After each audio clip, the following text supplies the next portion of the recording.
Issue of balancing between north, south, east and the middle belt has been there since. But now, let's see what Tinubu did back then. And when did he start his ambition of becoming the president? But let's see what Kenneth Okonkwo has to say in regard to that. And let's watch the video to the end and watch the analysis to the end. Then we come and talk. Now, it is a very easy thing if people will yield to strategy and not sentiment. Give Bola Tinubu his own style, his own strategy, and he's back to Bodilon. What did Bola Tinubu do in 2015? He went to the north, picked a man that he knows that all the northerners are in support. As at that time, Bola Tinubu wanted to be president because he said it's his lifetime ambition. But he knew that if he, as a southerner, tries to take out an incumbent southerner, he will fail, because nobody has succeeded from the same section of the president, incumbent, to take out an incumbent president. He went to the north and brought a man that he knew that all the northerners are supporting. And when he brought him, any combination from the south took out Jonathan, and he bided his own time, and he came in later to become the president. That is strategy. If my own strategy this time around is that I am going to support a northerner in 2027. Really? Yes. And it must be my condition to the northerners. It must be a northerner that the whole north will be willing to support. Like an article. If the whole north is willing to support an article, why not? Or So that or a Tambuwal. if the whole north is willing to support, why not? Or an Erufai. Good. The person must be qualified, must have experience, and if he has experience in the presidency, it's an added advantage. And when we put up anything from the south, that will push him through. Let me tell you. But would that be fair? Would that be fair that there was an 8 years of Buhari, Good. a 4 years, if the case is the way you have put it, of Bola Tinubu, and then now the South has not had a share of 8 years in a rotation understanding of Nigeria, politically speaking? Would that be a fair game? Good. Thank you for this question. And let me use this opportunity to clarify. The term of the president is 4 years, not 8 years. According to Alex Ekweme, what they agreed initially is that this post will be rotated amongst the geopolitical zones for 4-year term. And it will, in 24 years, it will have completed. But when Obasanjo came in, that was why Ekweme contested for 2203 election. That was when he said it. When Obasanjo came in, he took 8 years. But what happened? When Yaradua came in, before he finished one term, he died in office. Did they not insist that he must finish his 8 years? The answer is no. You know why? It is one term for the president, and the 8 years is for the incumbent. If the incumbent is doing well, if there is a supervening event that stops an incumbent halfway, the other half is there for every Nigerian to contest. And if it goes to the other side will now spend 4 years. That was what happened between Yaradua and Goodluck Jonathan. Yaradua spent 4 years. Just take it 4 years. Of course, you know he died before the 3rd year.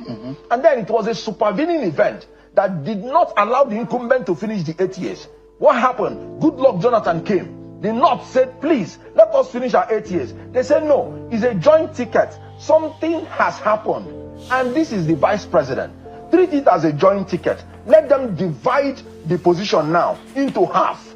4 years for the North, 4 years to the South. And after, it will come back to the North to finish its 8 years. And that was what happened. Even when Jonathan wanted to now continue to do 8 years, the North said no. That will now be injustice. And they fought, and they took it back to the North. And the North finished 8 years. Now it is back to the South. And Tinubu has become incurably bad.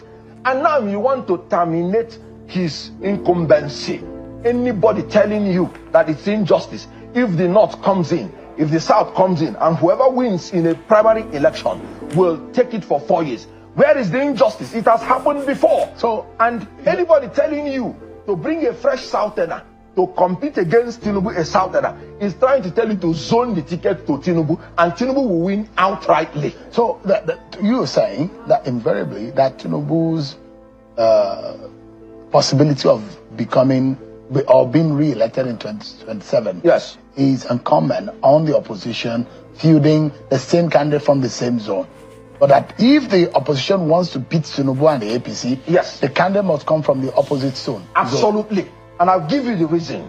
In 2019, the opposition wanted to use Atiku with Obi to beat an incumbent Northerner who had just done 4 years. Did they succeed? No, they failed. And what happened? Tinubu, strategically, in 2015, he used a Northerner to remove an incumbent Southerner. Did he succeed? Yes. Because that is he conceding to the fact that the North has a more political weight in the power game? No. Let's look at it this way. Somebody from your zone, if you listen to Olufalaye said his election was rigged. But immediately the people rigged him out. They prevailed on him that he is a fellow Yoruba person that he contested with. Why not let him leave it? We have not had a good electoral system. This election is going to be written, like I've always told you, in 2027. They have already prepared it. Have they done electoral? Yes, have they done. Do you have evidence to that? No, I told you 2023 there was technical glitch, and they have not given us the excuse till today. Technical glitch, by my own definition, is the process of suspending an election so that you can write it instead of transmitting it. And there is no assurance that you do not have in 2027. If you say so that if they write the 2027 and is a fellow Southerner that you're competing with, they will prevail on you. Please leave him. He's your fellow Southerner. And then that is how they will steal the election. So if you bring somebody from the Southeast, even if you win, they will steal it from him. Let me tell you the strategy that will make the Southeast man to be president. Do you know the Southwest has never contested election against an incumbent? Strategy. Because they know in Nigeria, if you don't have the establishment supporting you, even if you win, they will steal it from you. Olufalaye said it was stolen from him. If you ask me, I will say we won the election in 2023. It was stolen from us because we didn't have. We won the election. That's my belief. In 2023, I believe it.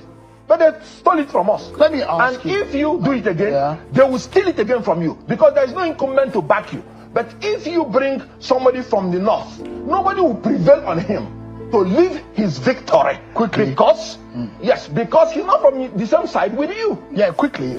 How do you then tell Nigerians that the ruling party has said these people are spent, they've been in power? What new thing do they want to bring? How do they defend the failures of the past government, which they were part of? Some past governors, past ministers. How do you defend that the failures of this country in the past, you are coming and you say you want to redeem it? Would Nigerians believe the coalition and some of the elements in it? Okay, let me give you an example. The worst of PDP now has become better than the best of APC. Assuming you talk about an article, if he can take us to Obasanjo days, are we not going to celebrate? Assuming. Because the performance of APC has beatified. PDP has beatified. Whoever served, for instance, in Obasanjo's government, they paid off all our debts. You remember? And we were not owing. APC has borrowed Nigeria into about 177 trillion naira in debt without nothing to show for it. We are enjoying darkness, not light. I've told you now, people cannot fly to go and come back. I've told you how flawed. Took away 500 persons in Niger State. The president has not gone to commiserate with them. I've told you how 500 persons were roasted by terrorists in Benue State. Now, if you get a president, assuming who was with Obasanjo, there was no security problem, then we were moving in the right direction. No debt, our economy became the largest in Africa. Assuming, wouldn't you be happy? Right. So when they say the same old people, please, APC should stop lying. All right. Mr. Kenneth, thank you so much indeed for your time.